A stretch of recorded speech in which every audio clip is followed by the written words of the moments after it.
So the pyramids have existed for most of human recorded history. Um, Anatomically modern humans have been on Earth for about 100,000 years. So 100,000 years is a long time in human history. Now, what about those pyramids? Because that's what we talked about, what I started off with here. Um, the pyramids were designed to be a permanent resting place for the remains of the pharaohs. The idea was that they would be sealed up in a man-made mountain forever and ever, and nobody would ever disturb them. And how did that turn out? When the pharaohs realized that the pyramids were not safe places, then they started hiding their tombs in desert valleys. Does this sound familiar? There's a place called the Valley of the Kings in Egypt, west of the Nile, um, where they've dug into the cliffs, buried the remains of the pharaohs, and then sealed them up. And inside the entrances, in case somebody did open up the entrance and dig in, they have pictures, uh, which basically tell you in cartoon form, don't set foot in here or the gods will strike you down. Not just you, but all of your descendants will be cursed forever and ever, and you will die slow and horrible deaths. Now, why am I picking these words? Because that's one of the proposals that they have for Yucca Mountain for long-term warnings for future generations. When civilizations fall and rise and fall and rise again, language, as we know it, will probably not survive. They'll speak different languages, they'll use different types of writing, and they won't be able to read the plaque. So they're saying, well, we should do this in the form of pictures, like a picture of somebody digging into this mountain, pulling out the stuff and dying, taking it home and killing all their family and poisoning their farms and animals and destroying everyone, and they'll understand they should stay away. Yeah, not so much. Again, that's what we did what the pharaohs did with the pyramids. And again, how did that turn out for them? How did that turn out in the Valley of the Kings? We find that now and we say, ooh, there must be something really cool in there. Let's go find it. That's just human nature, human curiosity, and 100,000 years is an awful long time to hope that people will not dig in there. Okay, so the people who object to Yucca Mountain, they are on solid ground. I mean, they have well-founded arguments, and they're right. Burying nuclear waste in Yucca Mountain is a bad idea. A bad idea. So this isn't just hysterical environmentalists who are just trying to throw up obstacles. I mean, they have valid arguments. Now, that said, um, environmentalists were against this and are against this, continue to be, in part because they're trying to obstruct the nuclear industry because they're afraid of nuclear energy, as we said before.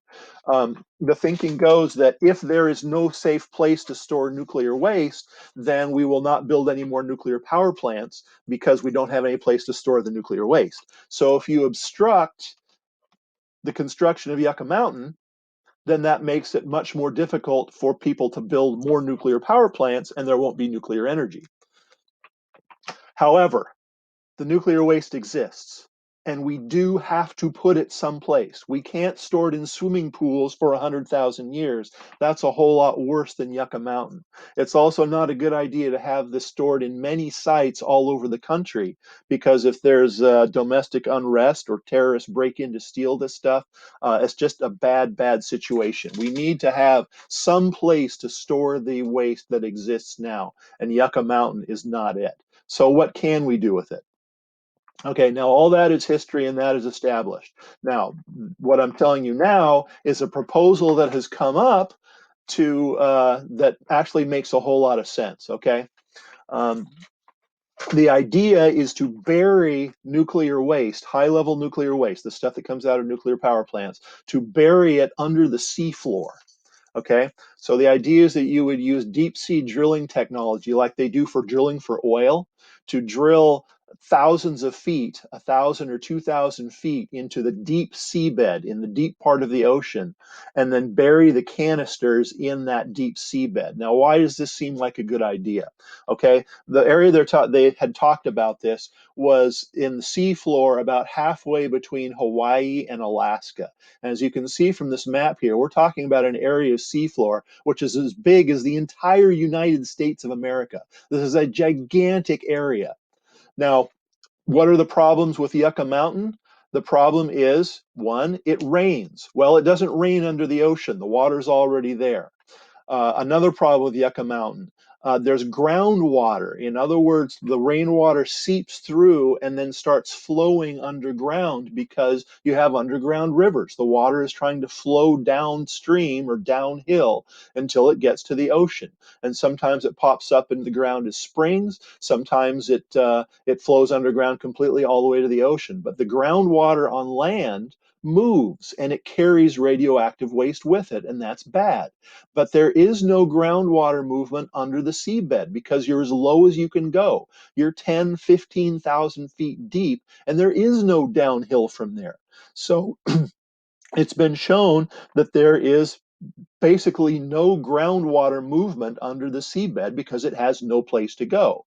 Now, another problem with Yucca Mountain, there's earthquakes and there's volcanoes, which could be disastrous if one of those events ruptures the storage site. But the seafloor between Hawaii and Alaska is among the most stable geologic areas on the entire planet. There have not been volcanoes or earthquakes in this area. I'm talking about active faults. Active faults breaking the crust or volcanoes erupting in this area for hundreds of millions of years. So nothing has happened for a long time, so it's extremely unlikely that anything will happen there in the next tens of millions of years. Now, long term, this area of the seafloor, Pacific seafloor, will eventually be subducted into trenches as North America is pushed over the Pacific plate. But we're talking about tens of millions of years from now, and that is hundreds of times as long as this stuff is going to be dangerous. So yes, the material that will eventually decay. This material eventually decay into will eventually come out of volcanoes along the Pacific Rim of Fire, but it's not going to happen until it is absolutely not radioactive anymore. Okay, so this idea and the technology that's required, like I say, this exists. It's deep sea um, oil drilling technology, basically. Um, I would have to be modified a little bit to be able to be done in the deep ocean, but that is a pretty small technical hurdle. We already do deep sea drilling in the deep ocean of the Gulf of Mexico, so this is really not a stretch to be able to have this done. And so, yeah, you dig a deep hole, you drop these canisters down the drill pipe, put some clay in, drop another canister, put some clay in, drop another canister, and so on. And when you get up within like 1,000 feet of the surface, then you just fill it up the rest of the way with mud and silt. And this stuff is sealed away for a long, long time. Now, they've also found that the clay material, which makes up the seafloor, the deep sea floor, it has an affinity for most of um, the elements that make up this nuclear waste. So you originally put this in a steel canister. But that's not going to last forever. Eventually, it will corrode and the material will leak out. But they have found that the clay material in the deep sea bonds to those atoms and keeps it from spreading farther. So based on the evidence that they have, it would stay within about 1 meter of the canister where it was originally buried and basically not go any farther. Profoundly unlikely that anybody's ever going to dig this up. It's kind of a lot of work to dig down that deep. It also protects it from terrorists who might want to dig this material up and like let it go in a city as just nuclear waste to contaminate a city and scare a whole bunch of people. It's literally easier to build a nuclear reactor and make your own nuclear waste than it is to find where these things are buried and dig them up from 10,000, 15,000 feet under the ocean. So this is technically a very, very good, very promising solution. It was first proposed in the 1970s, and then it was proposed again, kind of revived a little bit, or mentioned, I should say, in the mid 90s. These graphics here are from Scientific American, January 1998. You can look up this article online if you want. It's not hard to find. Scientific American, January 1998. It's about the undersea disposal of nuclear waste. How come we don't do this? How come we haven't proposed it? Well, the reasons are political. Okay, um, Yucca Mountain was one idea, and the deep sea burial was another idea. But there were more people that favored this in the Department of Energy at that time. And so the decision was made in the Department of Energy to defund, to stop spending money on researching this idea of undersea burial. They decided just not to spend any more money on it. The idea being that if there was only one idea, everybody would support it. Congress was on board with that. They said, we're going to defund everything again except Yucca Mountain. Yucca Mountain is it. That's where we're going to spend all the money. We have no other options. And therefore, since it's the only option, that's what we're going to do. And that's not what we're going to do. Now, during that same time, the United States renewed a treaty, an international treaty that said, among other things, that disposing of nuclear waste in the ocean is going to be illegal in the entire world, that no nation will dispose of nuclear waste by dumping it into the ocean. And what they meant at the time was pouring this stuff off the back of a boat and using the propellers to mix up the nuclear waste in the entire ocean. The idea being that if you mix nuclear waste into the entire ocean, it'll be so spread out that it'll be harmless. And Russia, the Soviet Union, actually used to dispose of their nuclear waste that way. And the world got together and said, maybe that's not such a good idea because it may get taken up in plankton and start entering the food chain, and then we'll have radioactive fish, and we don't want that. So let's not do that anymore. And that's a good choice. But in this treaty that was signed in the 70s and the 80s, they defined burying waste 2,000 feet under the seabed. They said that was the same thing as just pouring it off the back of a boat. I think you guys are all smart enough to recognize that that's not the case. That burying it 2,000 feet under the ground is very different. This would be comparable to burying something 2,000 feet under the ground, comparing to pouring it out on the street. However, that treaty still exists, and by international law, it's illegal to do this. So before we could do this, before we could research this more, we would have to talk to the world and get that treaty changed. And there's just no political will to make that happen.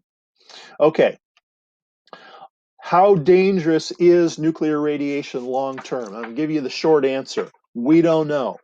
How do I know we don't know? Okay, well, let's talk about Chernobyl. There's Chernobyl. Chernobyl was the worst nuclear disaster in the history of the world. It happened in the Soviet Union when it was still run by the communists. This is the Black Sea here. So Western Europe is off on this side. Most of Russia, Moscow is up here.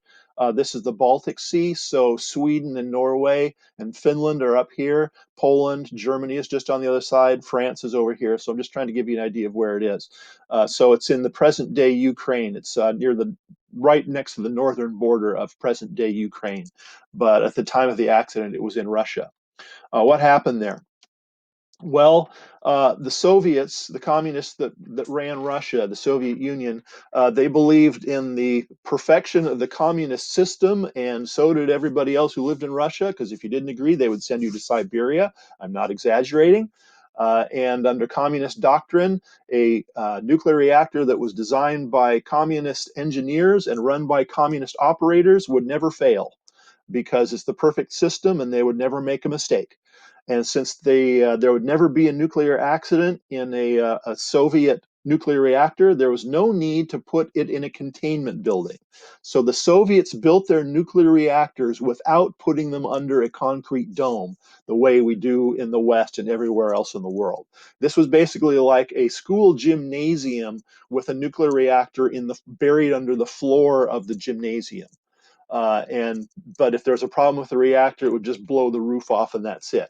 And they screwed up, and they exploded one of their reactors. If you are interested in this, watch the 5-part miniseries on HBO called Chernobyl.